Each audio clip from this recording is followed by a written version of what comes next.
Thank you for spending some time with us today.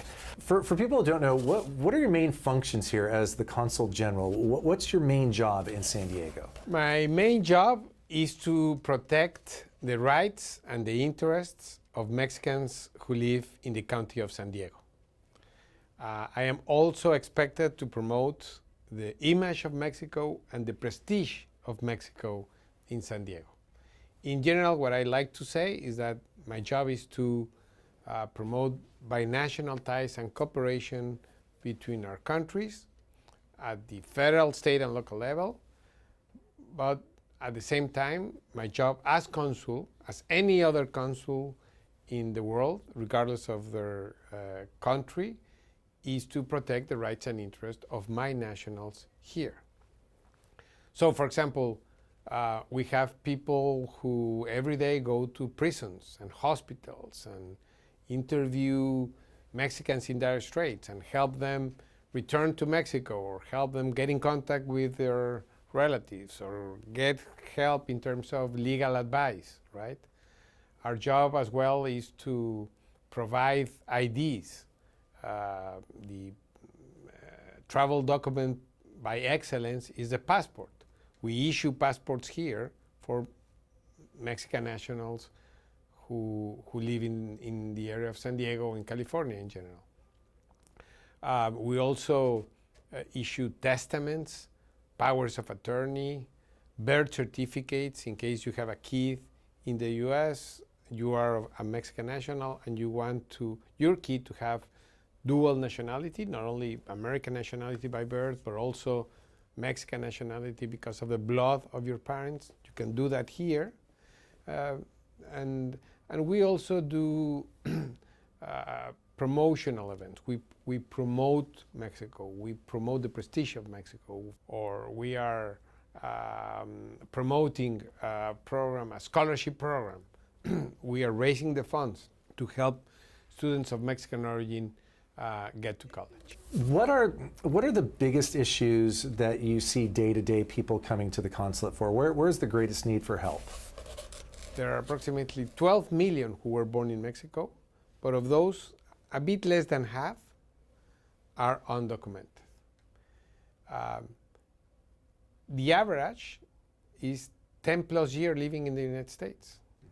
So the vast majority of those people have established roots in this country, have been living in this country for more than 10 years, on average. And you're talking about the undocumented? The undocumented. So if you ask me what are your challenges, well, my first challenge is to speak on behalf of those people and to provide them with official photo IDs that they would not be able to get otherwise.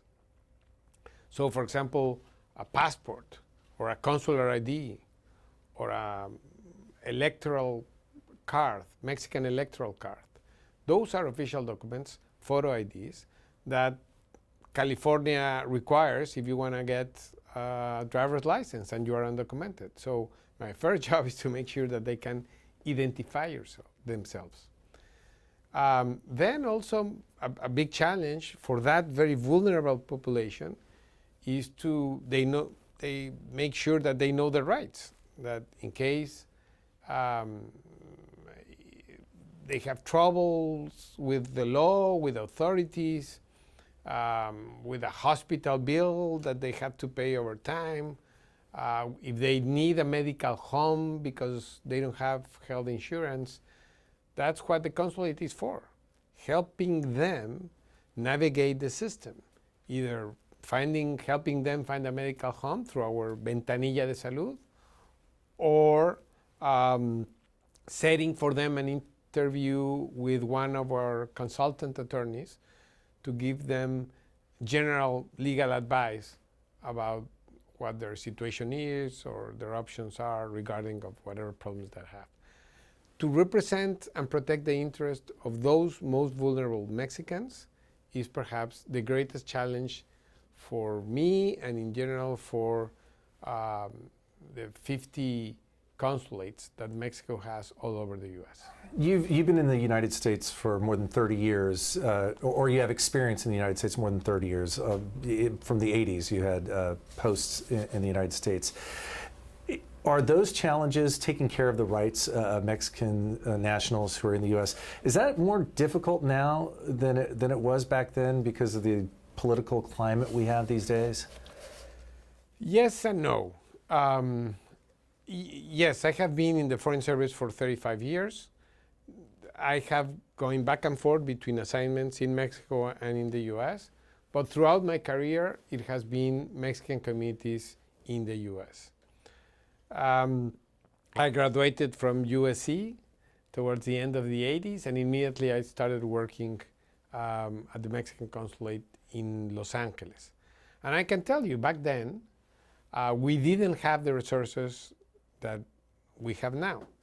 If you think about it, we Mexicans are very fortunate to have, as a host society of our diaspora, a country like the US, because this is a plural, an open society, a democracy, a country that is the greatest economy in the world, that happens to be next to Mexico. So we are very fortunate in that regard. It's a country that not only welcomes but encourages immigrants. That's the story of the United States. On the other hand, it has become a bit more challenging because things in this country have polarized, right? And I don't like to get into details because this is politics and that's not my business. But I think that it's honest to say that in the political spectrum in the United States, things have gotten polarized, and some of the cultural issues that politicians use in order to establish an edge between followers and opponents are issues very close to the Mexican diaspora here, such as, for example, immigration. So I know that immigration in many places in this country is a hot button.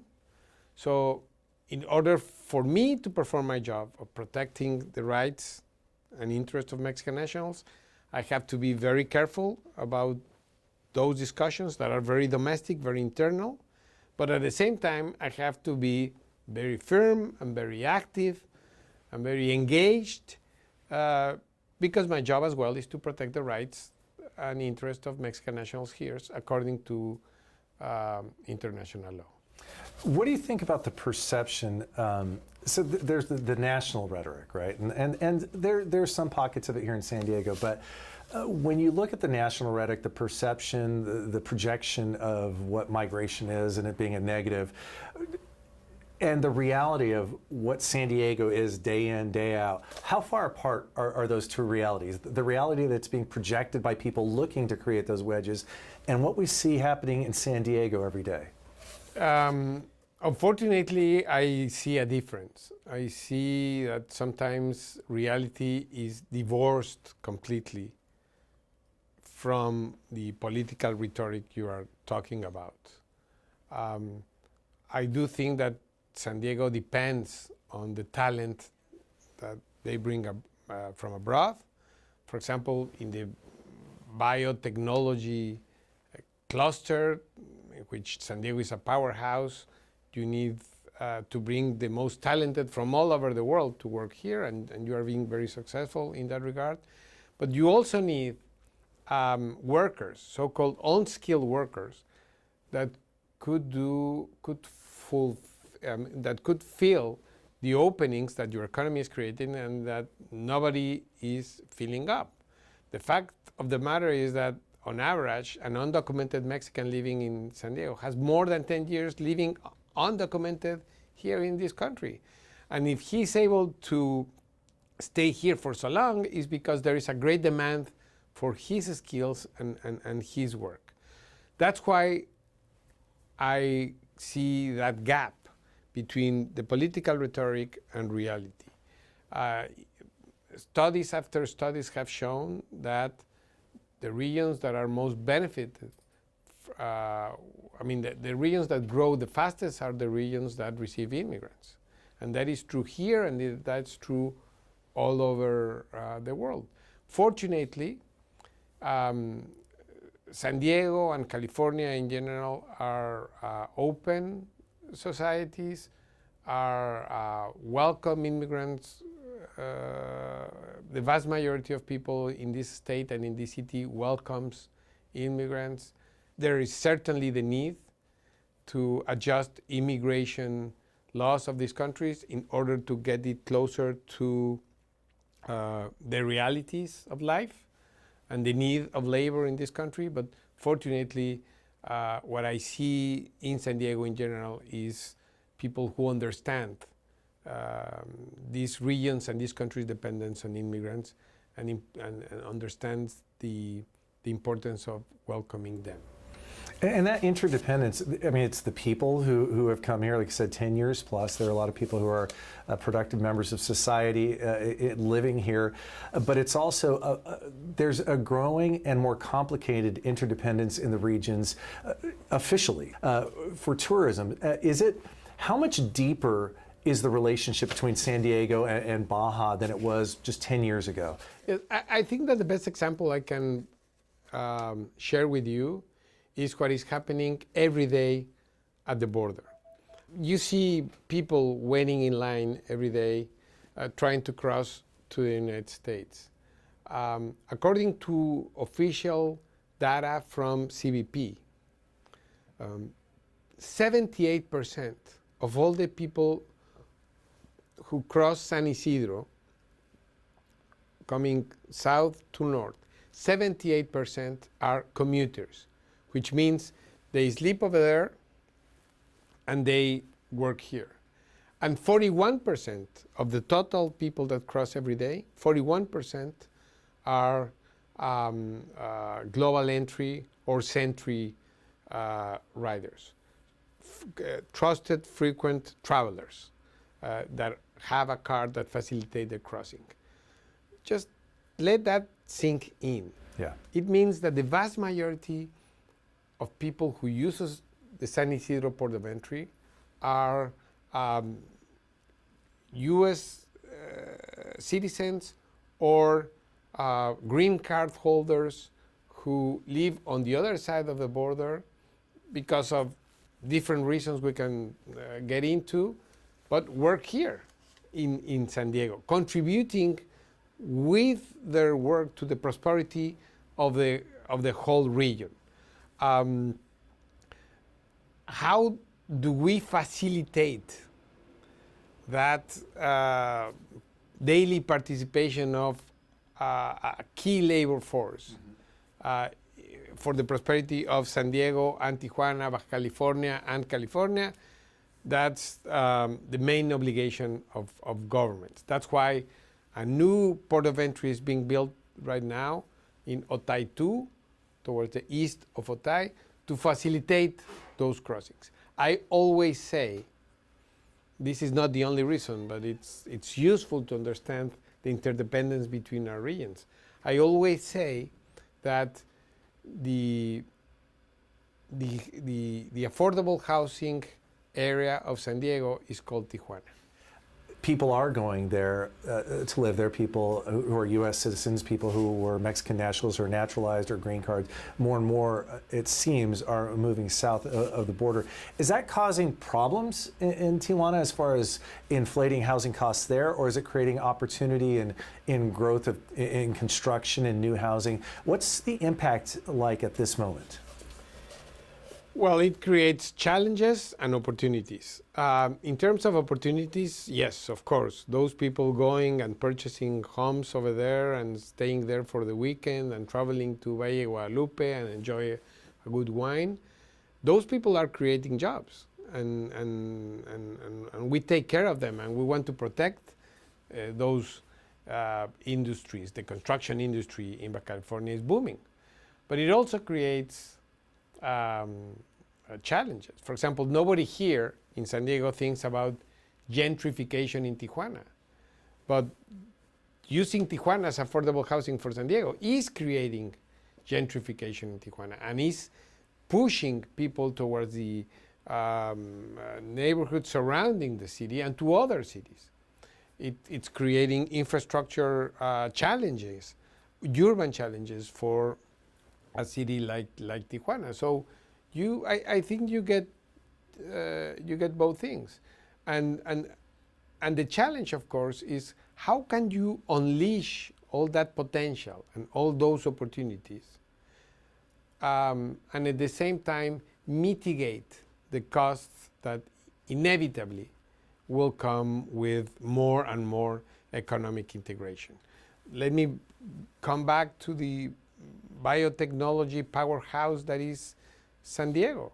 Our comparative advantage is to be next to San Diego. If besides that proximity, we also have talent of highly trained scientists and experts on life sciences and biotechnology, many of them graduates of US universities. If you have that talent in this region who speaks Spanish, who can live perhaps in San Diego and work in Tijuana, and do some of the research that could be done in Mexico instead of the US, and complement the clinical trials, for example, that new products are being done here in this biotechnology hub. That's a huge opportunity for Mexico to create and consolidate its own emerging biotechnology hub south of the border. And that's what's happening. Medical tourism, for example. 2.5 million people went to Tijuana and Mexicali and Algodones last year in order to receive some kind of medical treatment in Mexico. They do it because there is talent. The services that are being provided are top-notch. They do it because in terms of customer care, time is of the essence, and whereas in the US you might have to wait like 6 months for treatment, in Tijuana, because they are thinking and they are catering to this audience, they are able to produce results or go into medical treatment in less than 3 weeks. And they do it because of price, because you get the same quality of service at half the price. And we see the results. It's an industry booming. The skyline of Tijuana doesn't is not at all similar to the skyline of Tijuana of 5 years ago, and it will be very different from the skyline of Tijuana in 5 years from now. So it's a huge opportunity, and as well, it's a huge challenge. I don't want to dwell on this too much, but Tijuana's reputation and the reasons people went there 25 years ago, its profile compared to now, the regular visitor of 25 years ago from the U.S. isn't really the same regular visitor you have now, is it? You have a different group of people. They're going to craft breweries, they're going to wineries. It's really changed in what people are pursuing down there. Yes. Unfortunately, 2001 and September 11, after that, things changed a great deal, as we all know. I mean, before, people used to go by just showing their driver's license and that's it, and they enjoyed a great time. After September 11, if you go to Mexico, you need to go with a passport, because when you come back, they're going to be asked for travel documents. And the interview with the CBP agent is going to be longer than it used to be 25 years ago. That's why so many people, 41% of those who cross, have a Sentry card, because that facilitates the crossing. To that, you add the recession that we saw in 2008, 2009, a perception problem that we have here in terms of security in Mexico in different areas. To that cocktail, if you if you consider it, you understand why to this day we have not been able to reach the number of vehicle crossings that we had in 2002. Think about that. If you see the graph, it's like an hamaca, something like this. The pandemic delayed things as well, but we expect that in perhaps this year, if not this year, next year, we will have finally surpassed the record that we had in 2002. Wow. That's the amount, that's the weight, that's the how important and how damaging it was for this region what happened in September 11 of 2001.